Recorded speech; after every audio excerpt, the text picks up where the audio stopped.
नमस्कार, मेरा नाम प्रीति झा है। मेरे पिताजी का नाम श्री पवन कुमार झा है। वे छत्तीसगढ़ उच्च न्यायालय में सेक्शन ऑफिसर के पद पर कार्यरत हैं।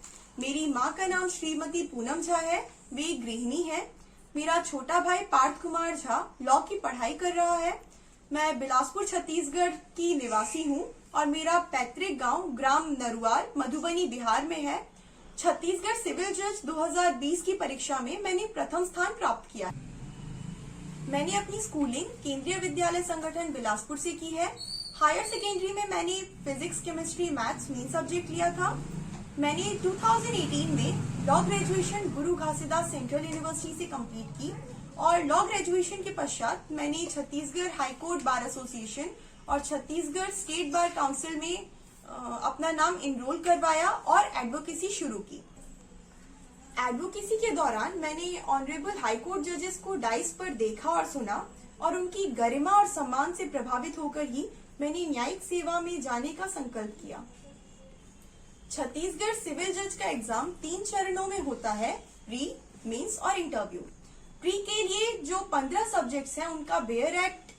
छत्तीसगढ़ सिविल जज का एग्जाम 3 चरणों में होता है, प्री, मेंस और इंटरव्यू।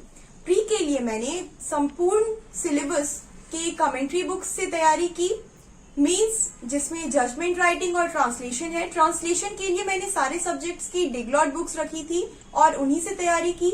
और जजमेंट राइटिंग के लिए मैंने सबऑर्डिनेट कोर्ट्स और हाई कोर्ट के जजमेंट्स को पढ़ा और उन्हीं के अनुरूप जजमेंट लिखने की कोशिश की। इंटरव्यू के लिए मैंने घर में ही एक इंटरव्यू पैनल बनाया जिसकी अध्यक्षता मेरे पिताजी ने की। इसमें बोर्ड मेंबर्स मेरी माँ और मेरा छोटा भाई था। इस इंटरव्यू पैनल के सामने एज अ कैंडिडेट आने से मेरा आत्मविश्वास बढ़ा और इंटरव्यू में मुझे अच्छे अंक मिले। मैं अपनी सफलता का श्रेय अपने माता पिता और अपने गुरुजनों को देना चाहूंगी, जिन्होंने निरंतर मुझे प्रोत्साहित और प्रेरित किया, जिससे मैं सफल हो पाई। न्याय करने वाले सभी अभ्यर्थियों के लिए मेरी यही सुझाव है कि आप कभी भी असफलता से निराश ना हो। ये छत्तीसगढ़ में मेरा दूसरा प्रयास है। पिछले प्रयास में मैं प्री क्वालिफाई नहीं कर पाई थी, लेकिन मेरी असफलता ही मेरी सबसे बड़ी गुरु, मेरी सबसे बड़ी शिक्षक रही और क्योंकि मैंने निरंतर प्रयास किया इसीलिए शायद मुझे सफलता मिली है। इसलिए आपसे मेरी यही एडवाइस है कि आप निरंतर प्रयास करें अपने लक्ष्य की प्राप्ति के लिए। यही सबसे सही मार्ग है।